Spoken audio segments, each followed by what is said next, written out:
Jonatas Goforth, Por Meu Espírito, 1859-1936. Certo dia, no ano de 1900, em Changte, no interior da China, passou um correio galopando à doida. Levava um despacho da imperatriz para o governador, ordenando que tomasse medidas para exterminar imediatamente todos os estrangeiros.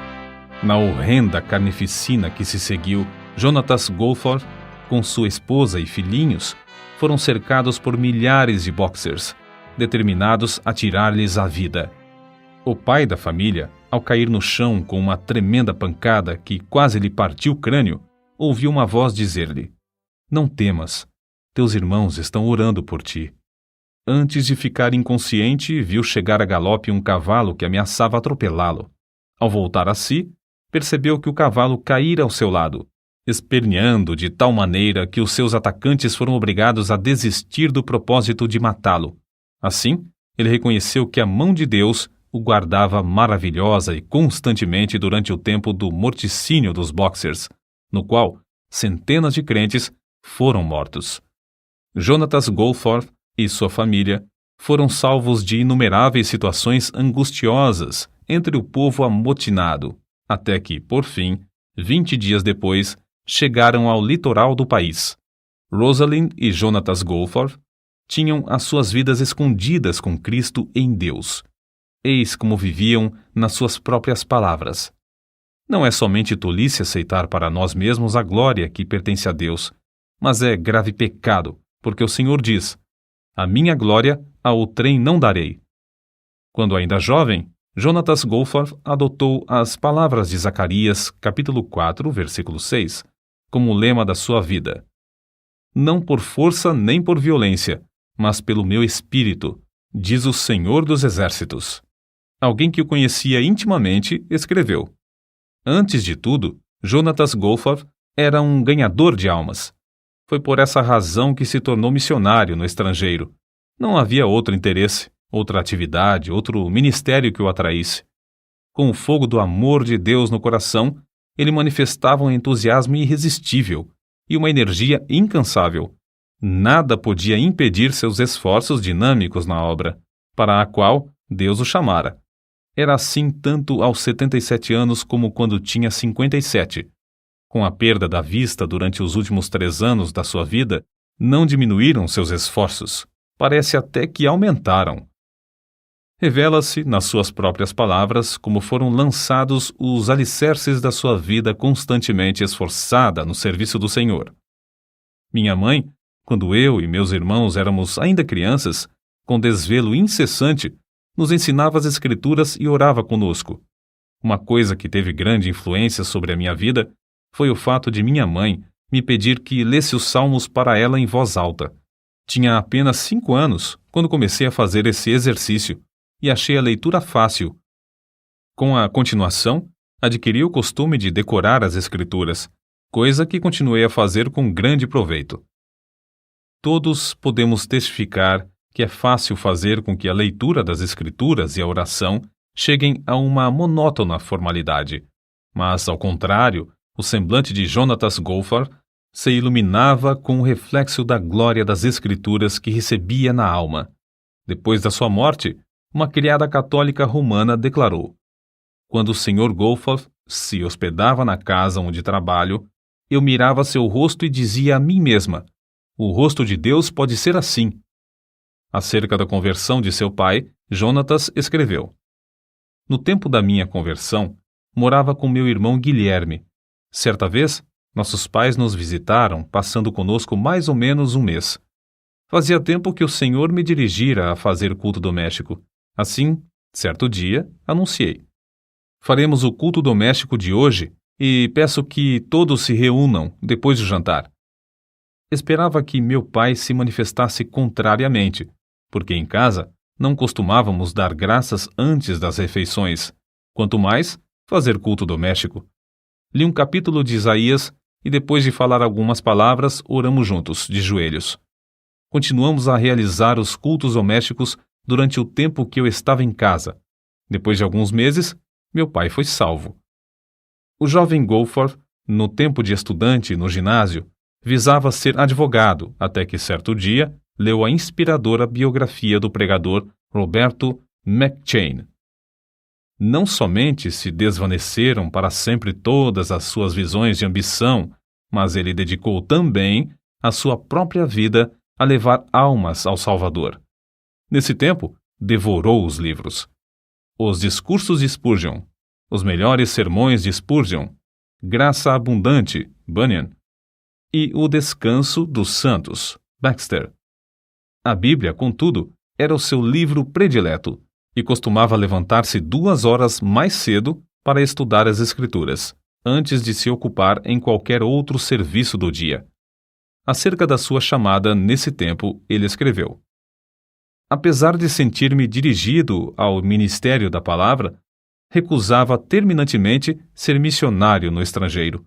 Mas um colega me convidou a assistir à reunião de um missionário que fez o seguinte apelo: faz 2 anos que passo de cidade em cidade contando a situação de Formosa e rogando que algum jovem se ofereça para me auxiliar. Mas parece que não consegui transmitir com êxito a visão a nenhum. Volto então sozinho. Dentro de pouco tempo, meus ossos estarão embranquecendo na encosta de um morro em Formosa. Quebranta-me o coração saber que nenhum moço se sente dirigido a continuar o trabalho que iniciei. Ao ouvir essas palavras, senti-me vencido pela vergonha. Se o chão tivesse me engolido, teria sido um alívio. Eu, comprado com o precioso sangue de Cristo, ousava planejar a minha vida como eu mesmo queria. Ouvi a voz do Senhor dizer: a quem enviarei? E quem há de ir por nós? E respondi: eis-me aqui, envia-me a mim. Desde então, sou missionário. Lia avidamente tudo o que podia achar acerca de missões no estrangeiro e me esforçava por transmitir aos outros a visão que eu alcançara, a visão dos milhões da terra sem oportunidade de ouvir um pregador. Por fim, chegou o tempo de iniciar seus estudos em Toronto. O primeiro domingo, ele o passou trabalhando entre os prisioneiros da prisão Don, um costume que preservou durante todos os anos de estudos nessa cidade. Durante a semana, dedicava muito tempo a andar de casa em casa ganhando almas para Cristo. Quando o diretor do colégio onde estudava perguntou-lhe quantas casas visitara durante os meses de junho a agosto, ele respondeu: 960. Foi nesse tempo dos estudos que Jonatas Goforth se casou com Rosalind Bell Smith. Acerca do encontro de ambos, ela escreveu: comecei, aos 20 anos de idade, a orar pedindo que, se o Senhor desejasse que eu me casasse, ele me dirigisse um moço inteiramente dedicado a ele e ao seu serviço. Certo domingo, achei-me em uma reunião de obreiros da Toronto Mission Union. Um pouco antes de começar a reunião, alguém à porta chamou Jonatas Goforth. Ele, ao levantar-se para ir lá fora, deixou a Bíblia na cadeira. Então, eu fiz uma coisa que nunca pude explicar. Nem para ela achei desculpas. Senti-me impelida a ir à cadeira dele, apanhei a Bíblia e voltei à minha cadeira. Ao folhear rapidamente o livro, achei-o quase gasto pelo uso e marcado de capa a capa. Fechei-o e, sem demora, coloquei-o de novo na cadeira. Tudo isso aconteceu em um intervalo de poucos segundos. Ali, sentada no culto, eu disse a mim mesma: esse é o moço com quem seria bom que eu me casasse. No mesmo dia fui apontada, juntamente com outras pessoas, para a... Jonatas Goforth estava também entre o grupo. Durante as semanas que se seguiram, eu tive muitas oportunidades de ver a verdadeira grandeza da alma desse homem, a qual nem seu exterior desprezível podia esconder. Assim, quando ele me perguntou: queres unir a tua vida à minha para irmos à China? Sem vacilar um só momento, respondi: quero. Mas, alguns dias depois, foi grande a minha surpresa quando ele me perguntou: prometes nunca me impedir de colocar o Senhor e a sua obra em primeiro lugar, mesmo antes de ti? Era essa mesma qualidade de moço que eu pedira, em oração, para que Deus me desse como marido. Então, firmemente respondi: prometo fazê-lo sempre. Oh, como fora benigno o mestre ao esconder-me o que essa promessa significava. Poucos dias depois de eu haver prometido o que me pediu, veio a primeira prova. Eu sonhava, como mulher que era, com o bonito anel de casamento que ia receber. Foi então que Jonatas me disse: "Não te importas se eu te não comprar uma aliança?" A seguir, explicou com grande entusiasmo como se esforçava na distribuição de livros e folhetos sobre o trabalho na China. Queria economizar o mais possível para essa importante obra. Ao ouvi-lo, e depois de contemplar a luz no seu rosto, as visões de uma aliança bonita se desvaneceram. Era a minha primeira lição sobre os verdadeiros valores. Em 19 de janeiro de 1888, centenas de crentes se reuniram na estação em Toronto para se despedir do casal Goforth, que ia trabalhar na obra de Deus na China. Antes de sair do trem, todos baixaram a cabeça em oração, e ao partir, a grande multidão cantava: "Avante, soldados de Cristo!" E, uma vez fora da estação, os dois no trem rogaram a Deus que os guardasse para viverem eternamente dignos da grande confiança que esses irmãos haviam depositado neles. Não muito depois de chegarem à China, Hudson Taylor lhes escreveu: "Faz 10 anos que a nossa missão se esforça para entrar no sul da província e somente agora é o que conseguimos.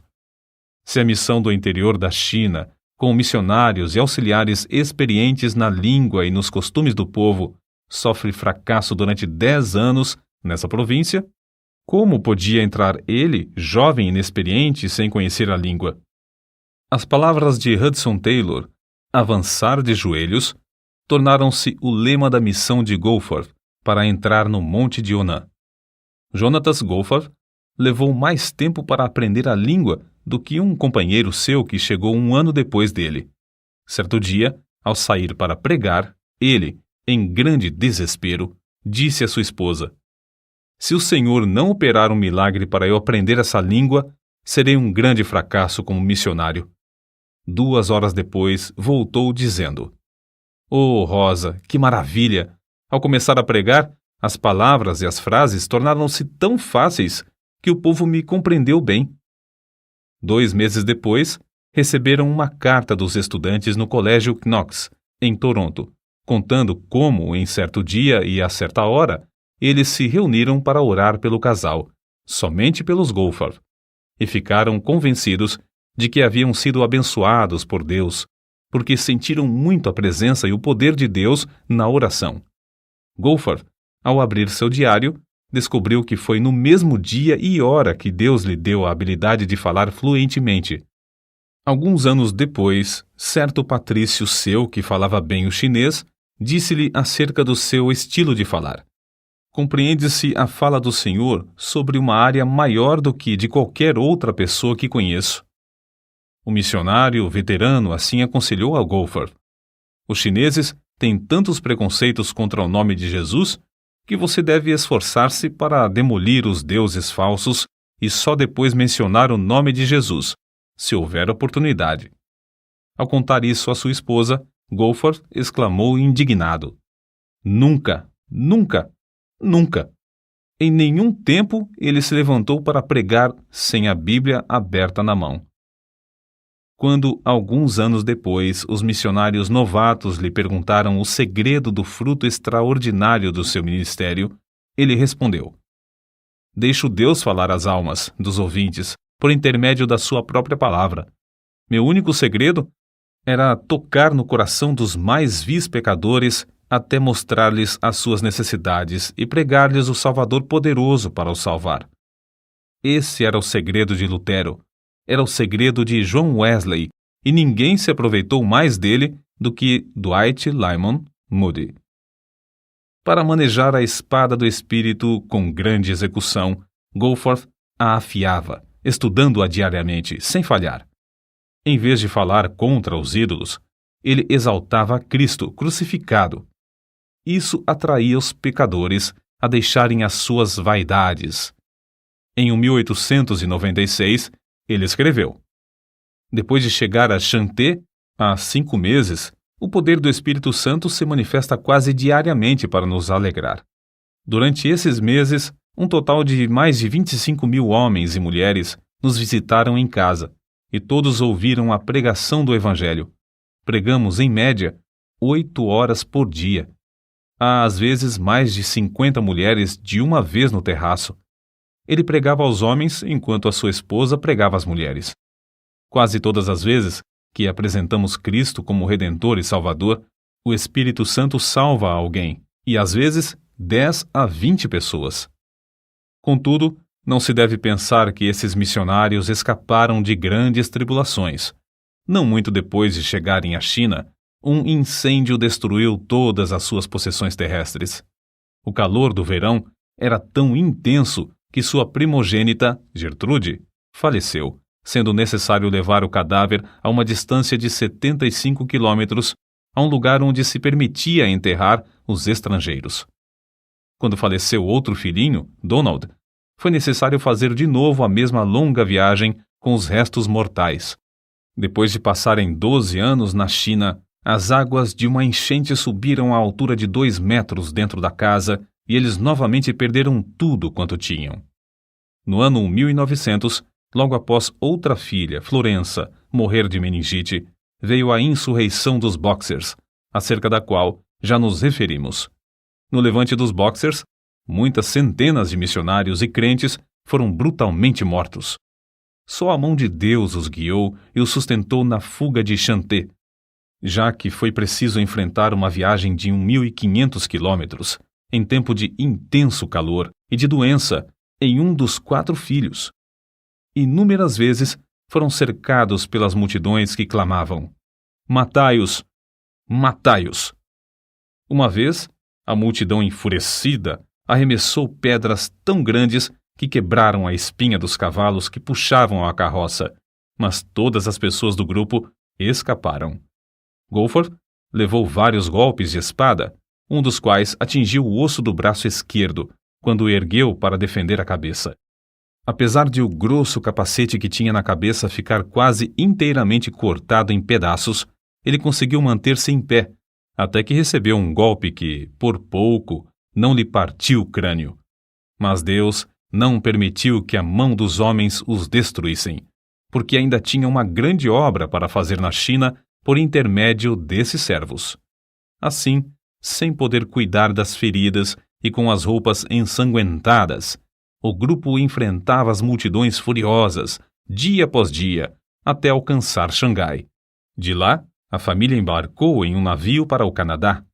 Logo que diminuiu o perigo na China, os nossos incansáveis heróis estavam novamente ocupados no trabalho em Chanté. A região foi dividida em 3.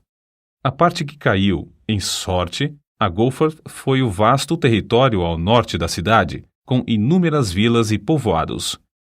O plano de Goforth era alugar uma casa em um centro importante, passar um mês evangelizando e depois mudar-se para outro centro.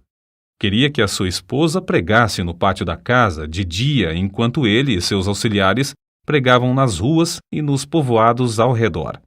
À noite, faziam os cultos juntos, ela tocando o harmônio.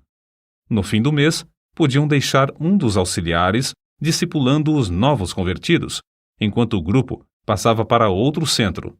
Acerca desse plano, a esposa de Goforth escreveu: "De fato, o plano foi bem concebido, a não ser por uma coisa. Não se lembrou dos filhos que perdemos. Lembrei-me de como os meninos com varíola em Hopei me cercaram quando segurava a criança no colo. Lembrei-me das 4 covas de nossos pequeninos. E endureci o coração, como pederneira, contra o plano. Como meu marido suplicava dia após dia: Rosa, por certo o plano é de Deus, e receio o que possa acontecer aos filhos se desobedecermos. O lugar mais seguro para ti e os filhos é no caminho da obediência. Pensas em guardar os filhos seguros em casa, mas Deus pode mostrar-te que não podes. Contudo, Ele guardará os filhos se obedecer-lhes, confiando nele." Não muito depois, Wallace caiu doente de disenteria asiática, e por 15 dias lutamos para salvar a criança. Meu marido me disse: "Oh, Rosa, cede a Deus antes de perder tudo." Mas parecia-me que Jonatas era duro e cruel. Então nossa filha Constância caiu enferma da mesma doença. Deus revelou-se a mim como um pai em quem eu podia confiar para conservar os meus filhos. Baixei a cabeça e disse: "Ó Deus, é tarde demais para a constância, mas confio em ti. Guarda os meus filhos. Irei aonde quer que me mandes." Na tarde do dia em que a criança faleceu, mandei chamar a senhora Wang, uma crente fervorosa e amada, e lhe disse: "Não posso contar-lhe tudo agora, mas estou resolvida a acompanhar meu marido nas viagens de evangelização. Quer ir comigo?" Com lágrimas nos olhos, ela respondeu: "Não posso, pois a menina pode adoecer sob tais condições." Não querendo insistir, pedi que ela orasse e me respondesse depois. No dia seguinte, ela voltou com os olhos cheios de lágrimas e, com um sorriso, disse: "Irei com vocês." Grifo do autor. É coisa notável que não tenha falecido mais nenhum filho dos Goforth na China, apesar dos muitos anos que passaram na vida nômade de evangelização. Goforth observou tão fielmente seu costume de levantar-se às 5 horas para a oração e estudo das Escrituras, como quando estava em casa, em Chanté. Geralmente, para o estudo, tinha de ficar em pé diante da janela, com as costas viradas para a família. Acerca da obra em Chanté, são de Goforth essas palavras: "Nos primeiros anos de meu trabalho na China, contentava-me com a lembrança de que sempre há a sementeira antes da colheita. Mas já eram passados mais de 13 anos e a colheita parecia ainda distante. Tinha certeza de que haveria uma coisa melhor para mim, se eu tivesse a visão e a fé necessárias para adquiri-la." Estavam constantemente perante mim as palavras do Mestre em João capítulo 14, versículo 12. Na verdade vos digo que aquele que crê em mim também fará as obras que eu faço, e as fará maiores do que estas, porque eu vou para meu Pai." E sentia profundamente como, no meu ministério, faltavam as maiores obras. No ano de 1905, Jonatas Goforth leu na autobiografia de Carlos Finney que um lavrador podia, com muita razão, orar pedindo uma colheita material independentemente de se cumprirem as leis da natureza, assim como os crentes podem esperar uma grande colheita de almas sem se cumprirem as leis que governam a colheita espiritual. Resolveu, então, saber quais eram essas leis e decidiu-se a cumpri-las a qualquer preço. Fez um estudo a fundo e de joelhos sobre o Espírito Santo e escreveu as notas nas margens da sua Bíblia chinesa. Quando começou a ensinar essas lições aos crentes, houve grande quebrantamento, com confissão de pecados. Foi na grande exposição idólatra de Sun Yat-sen que Deus, primeiramente, mostrou seu grande poder no ministério de Goforth. Durante o sermão, um obreiro exclamou em voz baixa: "Esse povo está tão comovido pela pregação como a multidão no dia de Pentecostes pelo sermão de Pedro."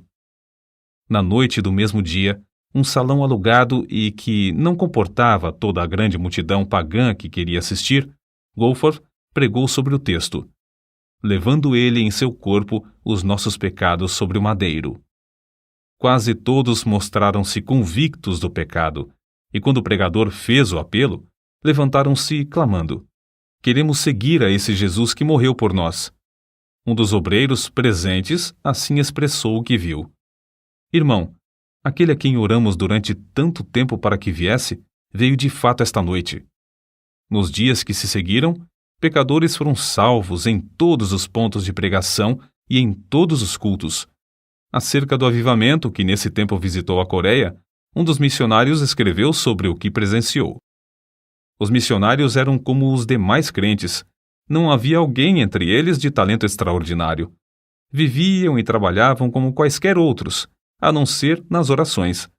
Nunca senti a presença divina como a senti nos seus rogos a Deus." Parecia que esses missionários nos levavam ao próprio trono no céu.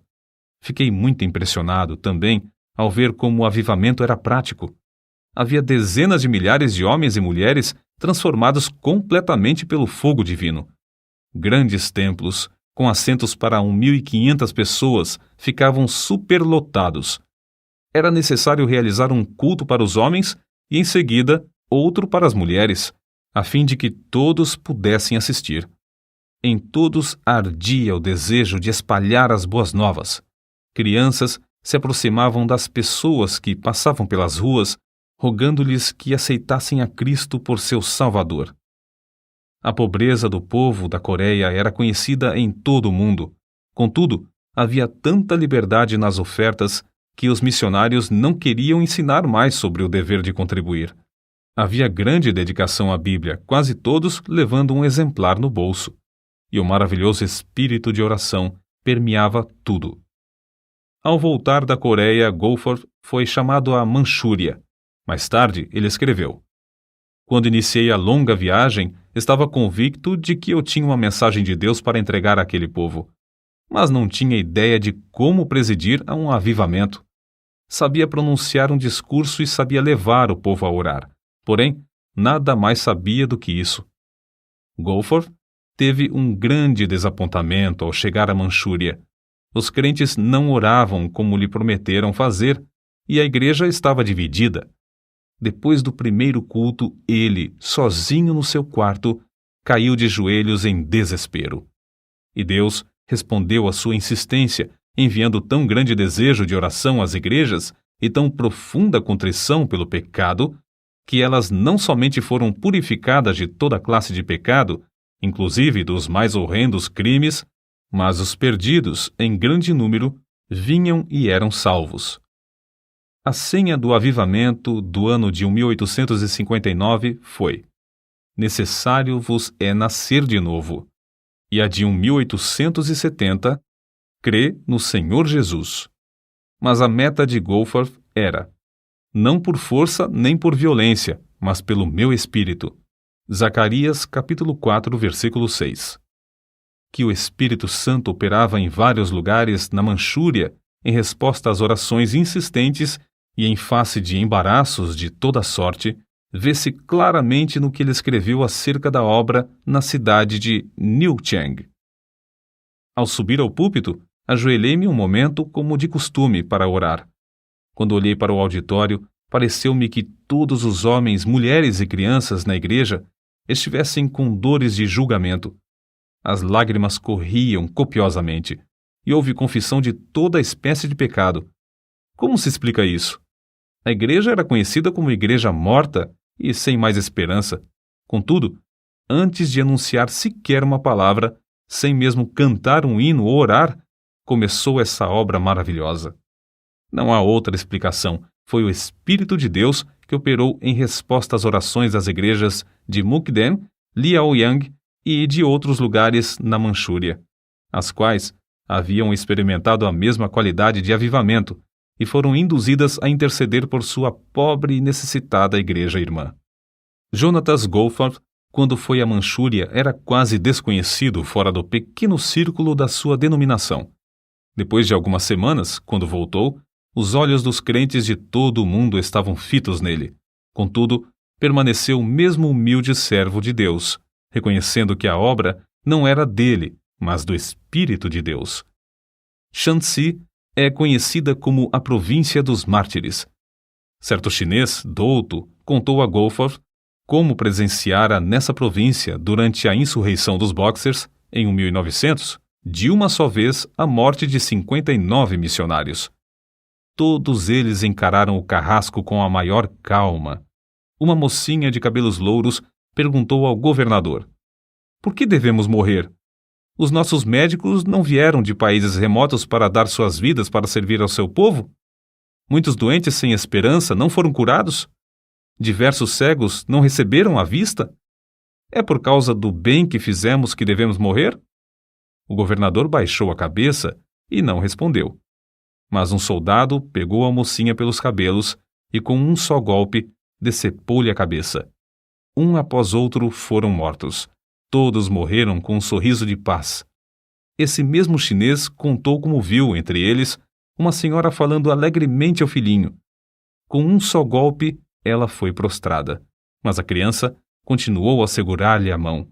Logo a seguir, outro golpe, e um pequeno cadáver jazia ao lado do cadáver da mãe.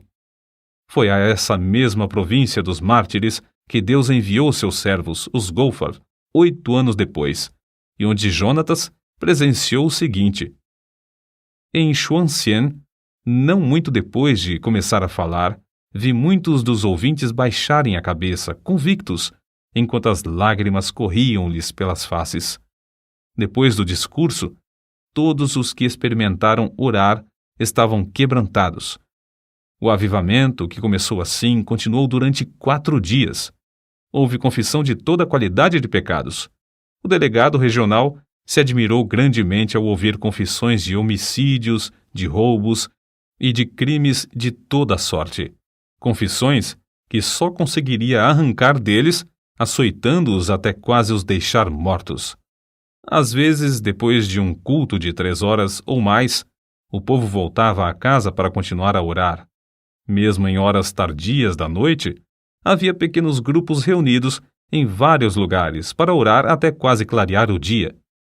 No colégio de moças em Shuvu, na mesma província dos mártires, as alunas insistiram para que lhes concedessem tempo para jejuar e orar. No dia seguinte, quando se reuniram de manhã para a oração, o Espírito caiu sobre elas e ficaram de joelhos até a tarde desse dia. Das centenas de exemplos evidentes da operação poderosa do Espírito Santo nos corações, dentre muitos outros lugares, citaremos aqui apenas os seguintes. Xanté.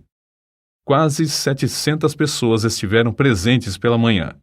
Havia um fervor de homens se esforçando para ir à frente, de modo que Goforth só conseguiu pregar à tarde.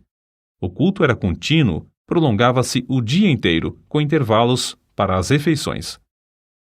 Guangzhou. A igreja, com assentos para 1.400 ouvintes, não comportava as multidões. O Espírito Santo veio com poder extraordinário. Havia, às vezes, centenas de pecadores contritos chorando. 2 endemoniados foram libertos e se tornaram crentes fervorosos na obra de Deus. Em 4 anos, o número dos salvos aumentou de 2.000 para 8.000. Shuntefu. Inesperadamente, uma dúzia de homens começou a orar e a chorar, sem poder resistir ao poder do Espírito Santo. Velhos discípulos de Confúcio vinham à frente, quebrantados e humilhados, para confessar a Cristo como seu Senhor. Um total de 500 homens e mulheres foram salvos. Foi, talvez, a maior obra do Espírito Santo que eu tenha visto. Nanquim. A assistência foi de mais de 1.500 pessoas. Centenas que também queriam entrar não puderam e voltaram a casa. O culto da manhã durou 4 horas. O resto do tempo foi dedicado à oração e confissão de pecados. A massa de pessoas que desejava chegar ao estrado para confessar seus pecados foi tão grande que se tornou necessário construir outra escada. Subi de novo ao estrado, às 3 horas da tarde, para iniciar o segundo culto. Centenas de pessoas, nesse momento, começaram a vir à frente, e por isso eu não pude pregar. Às 9 horas da noite, 6 horas depois de iniciar o culto, fui obrigado a me retirar e embarcar para Pequim, onde os crentes me esperavam para outra série de cultos. Shantung. O avivamento foi tão grande que cerca de 3.000 membros foram acrescentados à igreja em 3 anos. Acerca dos cultos entre os soldados do general Feng, a esposa de Goforth escreveu: Desde o início sentimos a presença de Deus. 2 vezes, todos os dias, Goforth tinha auditórios de cerca de 2.000 pessoas, principalmente oficiais, que se mostravam grandemente interessados. A 3 cultos, as esposas foi permitido assistirem, e Deus me deu poder para falar-lhes. Quase todas declararam-se prontas a seguir a Cristo. O general Feng, ao experimentar orar, ficou quebrantado. A seguir, outros oficiais, um após outro, começaram a clamar a Deus entre soluços e lágrimas. Assim continuou a obra, ano após ano, geralmente com 3 cultos por dia, apesar de grandes obstáculos. No período da seca de 1920, 30 a 40 milhões dos habitantes ao redor encararam a morte pela fome. Em 1924, Goforth escreveu à sua esposa, forçada por doença a voltar ao Canadá. Completo hoje 65 anos. Oh, como cobiço, mais que qualquer avarento cobiça o ouro, 20 anos ainda para ganhar almas. Depois de completar 68 anos de idade e sua esposa 62, idades em que a maioria dos homens se afasta do serviço ativo, os dois foram enviados para um campo inteiramente novo na Manchúria. Dessa vez, um campo distante, vasto e frio, que se estende até as fronteiras da Rússia e da Mongólia. Acerca da sua partida, Goforth escreveu: certo dia, em fevereiro de 1926, minha esposa estava deitada esperando a chegada da assistência para levá-la ao Hospital Geral de Toronto. De repente, a campainha da porta e a do telefone tocaram simultaneamente. Pelo telefone, foram avisados de que não haveria lugar no hospital antes de 3 dias. Na porta, recebemos um cabograma do general Feng, da China, rogando que eu fosse sem demora. Nesse momento, eu disse à minha esposa: que farei? Não posso deixar-te. Todos pensávamos que ela não viveria muitos meses mais. Minha esposa, depois de orar, disse: vou contigo. Os membros da junta estavam reunidos na ocasião. Apresentei-lhes o cabograma do general Feng e concordaram que eu fosse. Mas quando os informaram de que minha esposa queria acompanhar-me, mostraram-se horrorizados, respondendo que ela morreria no caminho. Então eu lhes disse: os irmãos não conhecem essa mulher como eu. Quando ela diz que vai, ela vai. Assim, concordaram em que ela fosse. Durante muito tempo, avisados pelo cônsul do novo campo da Manchúria, viviam com as malas arrumadas a fim de partirem imediatamente no caso de haver um segundo levante dos Boxers, como todos esperavam. Contudo, desde o início, Deus honrou o serviço desses servos, conforme se lê no que ele escreveu na avançada idade de 70 anos. Realizavam-se 3 horas de pregação de manhã pelo grupo de missionários e 4 horas à tarde. Desde o primeiro dia, houve conversões. Às vezes, 12 em um só dia. Grande foi o nosso gozo ao vermos cerca de 200 pessoas aceitarem a Cristo durante o mês de maio. Havia muito tempo que diversos amigos insistiam em que ele escrevesse a história de como o Espírito Santo operava no seu ministério. Em tempo de intenso frio, viu-se obrigado a extrair os dentes. Durante 4 longos meses, sofreu dores cruciantes nos maxilares, a ponto de não poder pregar. Foi nessa época que seu filho menor chegou do Canadá. Goforth, então, conseguiu ditar a matéria para o filho datilografar. Dessa forma, foi impresso o livro Por Meu Espírito, obra de grande circulação e influência. Após 4 anos de serviço, foi-lhe necessário voltar ao Canadá por causa da vista de sua esposa. Foi durante esse tempo que Goforth também começou a perder a vista. Enquanto convalescia das operações mal sucedidas para restaurar-lhe a visão de um olho, ele relatou uma por uma as histórias da obra na China, histórias que a sua enfermeira estenografou e que, agora, completam o famoso livro intitulado Vidas Milagrosas da China. Em 1931, Goforth e sua esposa, ela com 67 anos e ele com 72, com os corações ardendo pelo desejo de ganhar almas, voltaram mais uma vez à obra na Manchúria. 472 convertidos foram batizados em 1932. Um dia, Goforth voltou de uma viagem evangelística e entrou em casa às apalpadelas. Depois de ficar um momento ao lado da sua esposa, ele lhe disse em voz baixa: receio que a retina do olho esquerdo tenha saído do lugar. E assim tinha acontecido. A perda completa da visão era para ele uma tristeza, uma tragédia, sentida por todos. Ao mesmo tempo, chegou-lhes uma carta informando-os de uma redução tão grande no que recebiam para o sustento dos missionários e nas despesas das viagens evangelísticas, que parecia impossível continuar a obra. Foi a maior crise de toda a vida de Jonatas Goforth. Contudo, sem vacilar, olhou para Deus. A própria cegueira parecia mais uma bênção do que uma aflição. Os crentes mostravam-se mais ligados a ele do que antes.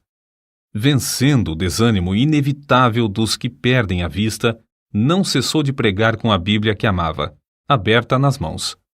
No ano de 1933, 778 convertidos foram batizados. Por fim, os Goforth cederam ao apelo dos crentes do Canadá a que retornassem à terra natal para animar as igrejas no envio de mais missionários. Durante os preparativos para a viagem, souberam que 966 convertidos foram batizados naquele ano, o 1934. O culto de despedida foi um dos mais comoventes em toda a história da obra missionária.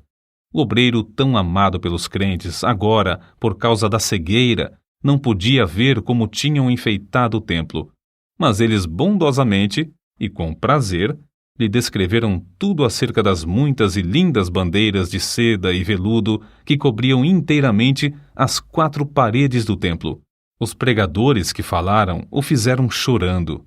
Um deles disse: "Agora Elias está para sair de nosso meio, e cada um de nós deve tornar-se um Eliseu." Na hora da despedida, havia uma multidão de crentes chorando na plataforma da estação. Goforth, sentado diante da janela do trem, com o rosto virado para aqueles crentes que tanto amava, mas não podia ver, continuava a fazer-lhes sinais com a cabeça, de vez em quando levantando os olhos para cima, indicando assim a bendita esperança de uma reunião no céu. Quando o trem partiu, os crentes, com os olhos cheios de lágrimas, tentaram acompanhá-lo, correndo paralelamente, a fim de conseguirem olhar mais uma vez para o rosto desses queridos missionários. Durante 18 meses, Goforth pregou a grandes auditórios no Canadá e nos Estados Unidos. Dia após dia, esse veterano estava em pé diante desses auditórios, com a sua amada Bíblia aberta nas mãos. Abria o livro aproximadamente na página que desejava e citava as passagens de cor durante o sermão. Isso ele fazia com tanta prática, tendo os olhos abertos, que era difícil crer que as não lia como outrora. O ponto principal de suas mensagens descobre-se nas palavras que lhe disse certo dia a sua esposa: "Querida, acabo de fazer um cálculo mental que prova com certeza qual o resultado de dar ao Evangelho a oportunidade de operar. Se cada um dos missionários enviados à China tivesse levado tantas almas a Jesus como os 6 missionários do nosso campo durante o ano de 1934, o último ano que passamos na Manchúria, isto é, 166 almas por cada missionário, o número de conversões na China teria alcançado a cifra de quase 1 milhão, em vez de apenas 38.724. Isto é, teria sido 25 vezes maior." Grifo do autor. Certo dia, quando tinha de pregar somente à noite, ele disse à sua esposa: "Em vez de sairmos de casa hoje, acho melhor participarmos de um banquete da palavra. Lê para mim o precioso Evangelho de João." Ela leu 16 capítulos desse livro. Percebia-se que era um verdadeiro banquete para ele, pela atenção que prestava à leitura de certas passagens. Antes de falecer, tinha lido a Bíblia de capa a capa mais de 73 vezes. Na noite do dia 7 de outubro de 1936, Jonatas Goforth, depois de um discurso fervoroso e longo sobre o tema Como o fogo do Espírito varreu a Coreia, deitou-se tarde para dormir. Às 7 horas da manhã seguinte, a sua esposa levantou-se e vestiu-se. Logo a seguir, verificou que foi mais ou menos no mesmo momento em que ela se levantou que ele, dormindo aqui na terra, num instante, acordou na glória, vendo de novo. Poucos dias antes, ele tinha dito que se regozijava em saber que o primeiro rosto que ia ver seria o de seu Salvador. 5 anos e meio depois de Jonatas Goforth haver dormido no Senhor, Rosalind Goforth reuniu-se ao seu amado marido e companheiro de lutas. As últimas palavras que pronunciou foram estas: "O rei me chama, estou pronta." Dela também pode-se dizer, como foi dito a respeito dele: entregava-se à oração e ao estudo da palavra para saber a vontade de Deus. Foi esse amor pela leitura da Bíblia e a ininterrupta comunhão com Deus que lhe deram o poder de comover auditórios e convencê-los do pecado e da necessidade do arrependimento. Em todas as ocasiões, ele dominava sua própria pessoa, e confiava inteiramente no poder do Espírito Santo para descobrir as coisas de Jesus aos ouvintes.